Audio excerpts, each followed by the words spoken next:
Welcome back once again to Frontliner YouTube channel, and if you're watching us for the first time, please kindly take a second of your time and subscribe to our YouTube channel. Then don't forget to turn on notification bell for more updates daily. Now, my fellow Africans, on this particular video, we are going to cross border a bit to our neighboring country of Tanzania so that I can also give you exclusive updates on what is happening right now there, where fresh protests have already kicked off the way it was planned 1.5 months ago during the presidential protest, where many people were killed illegally, abducted illegally, arrested illegally, tortured illegally, where others are still missing up to now that were abducted by the government of Mama Samia Suluhu, where right now protests have already kicked off. But I want to tell you this on this video, that Mama Samia Suluhu, who is the newly elected and sworn in president, is not the problem.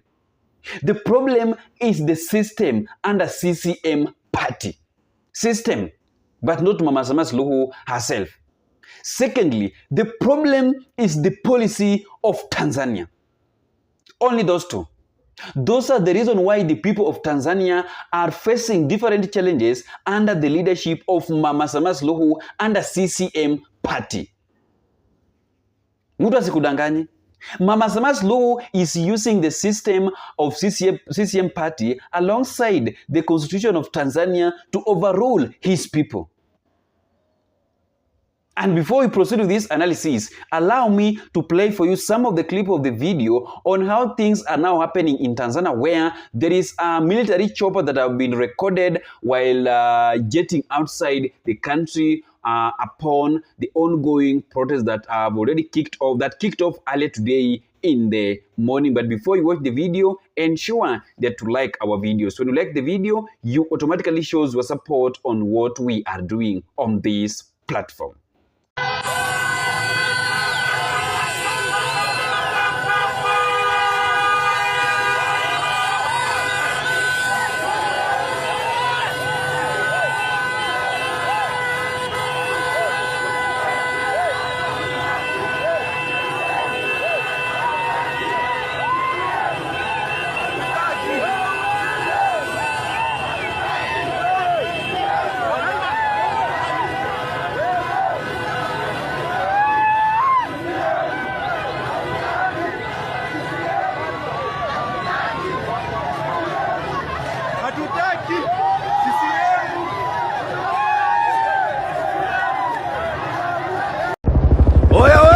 Sijawahi kukosea kwenye mambo ya msingi. Cheki dude hilo, dude linapita. Yani wewe ulizi kama wote. Unaweza kujua ni AI bwana. Kumbe ni serious. Dar es Salaam.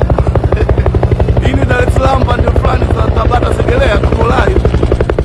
Dude linaishiria hilo. Watu wako ndani humo. So tonight we begin in Tanzania, where tension has escalated as President Samia Suluhu's administration outlawed planned demonstrations scheduled for Tuesday. The government says that the nationwide protests are illegal, raising the risk of clashes with Tanzanian authorities. Human rights groups have urged the government to protect citizens who may turn out, even as Tanzanians engage in mass panic shopping ahead of the protests following the stay-at-home order. Stephen Leto has the details. On the eve of a planned nationwide demonstration, Tanzania is on the edge as opposition supporters gear up to protest President Samia Suluhu's administration on Independence Day. Streets of Dar es Salaam are swarmed with locals panic buying following the government's stay-at-home order ahead of the protests. Nimewaita hapa kujaribu kutumia vyombo vyenu vya habari kuwaambia Watanzania maandamano hayo ni haramu, hayaruhusiwi. Tanzania Prime Minister Mwigulu Nchemba, delivering President Suluhu's message on the eve of Independence Day, urged citizens to stay indoors and let's engage in essential duties. Serikali inawashauri wananchi wote ambao tarehe 9 Disemba 2025 hawatakuwa na dharura kuitumia siku hiyo kwa mapumziko. Hivyo kusherehekea siku hiyo wakiwa nyumbani, isipokuwa kwa wale ambao majukumu yao ya kazi yanawataka kuwepo katika vituo vyao vya kazi kama ambavyo wataelekezwa na viongozi wao.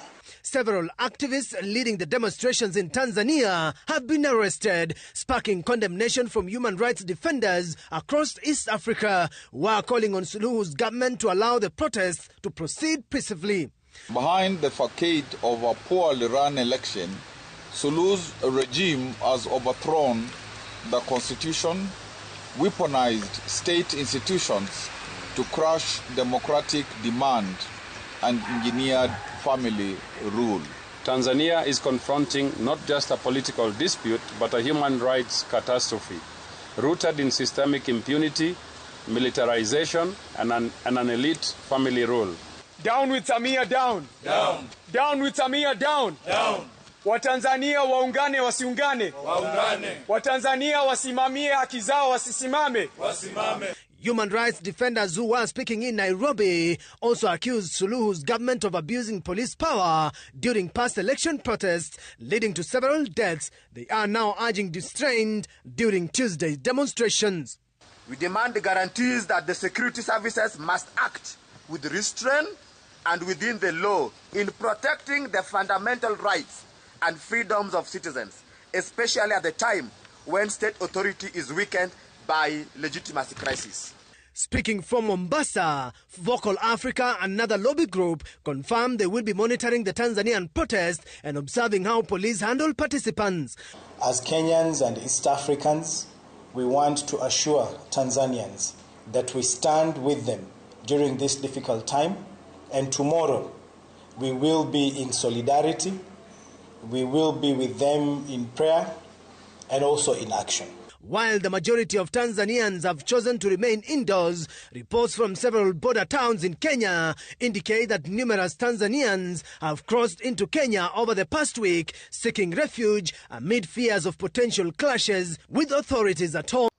So that is what is happening right now amid the planned protest that was planned 1.5 months ago by the youth of Tanzania, where it is all about peaceful protest, so that the government of the day of Mama Samia Suluhu can listen to the demands of the citizen of Tanzania.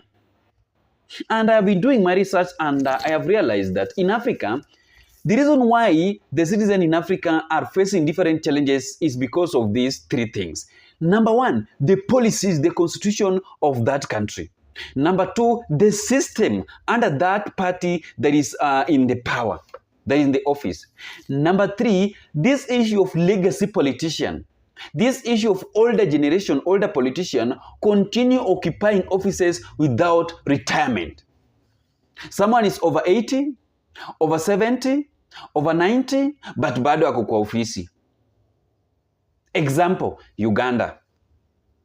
Yoweri Kaguta Museveni is over 80, but bado ako kwa ofisi, where he's still telling the people of Uganda to add him more 5 years for him to complete some of the project that he started 40 years ago. The president of Nigeria is over 80. But bado anataka tu kurulu watu wa Nigeria.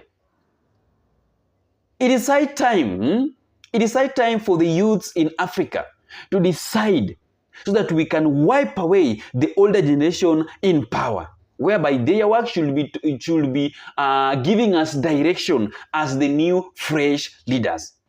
Sisi tunafaa tu tuende huko kuchukua mawaidha that how should we do this, how should we put this in order, but not how to lead. They should not lead us now. It is high time for the youth in Africa to decide and to bring change in different parts of the country across the Africa. Because these people have ruled for so long. It is high time for this country in Africa to test the leadership of the new generation on how this new generation can also serve their citizens. Because let me tell you something, you need to understand that the way older generation were communicating to their government is not the way new generation are also communicating to the government of the day when they want to express their feelings to the government of the day. It's totally different. During their time, there was no TikTok, there was no YouTube, there was no Twitter, there was no Instagram, hizo social media platform were not there.